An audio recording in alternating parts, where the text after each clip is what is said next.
All right, here's what you should know as a writer. People want to like you. They want to like your work.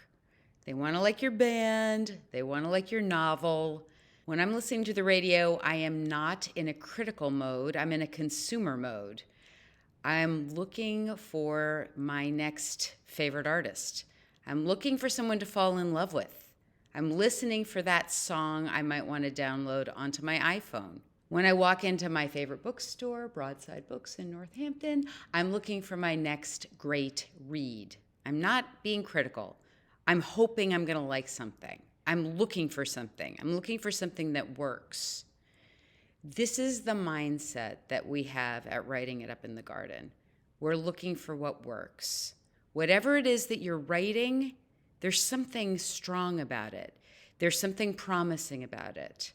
And what we do here is look for that promise. We look for that beginning. And I say all this because too many of the writers I know, myself included, go at their writing with this idea that the whole world is holding its proverbial breath, just waiting to pounce on you as soon as you expose your questionable plot, your clunky dialogue, your too long beginning, your two-dimensional side character. One of the things I do is to train participants to listen like consumers, like fans, not critics, because ultimately it's the fans that count, not the critics. Critics don't buy books. They get given books. It's their job to point out what doesn't work. Editors don't buy books. They get given so many books. They get paid to see what works and what doesn't work.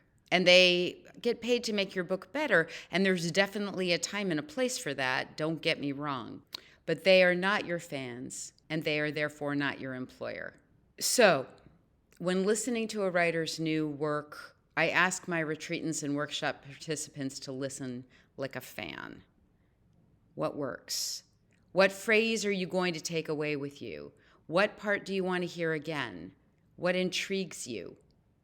The amazing thing about this process is that when we listen for what works instead of for what doesn't work, we not only seem to fall in love a bit more with the other writer, but more importantly, we gain trust in our own ability.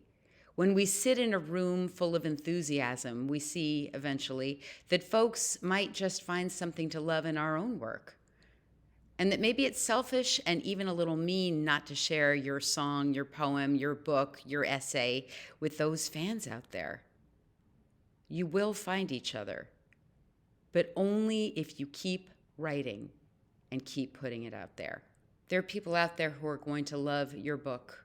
They're going to love your essay. They're going to love your poem. They've been waiting for it. Those are the people that you need to reach.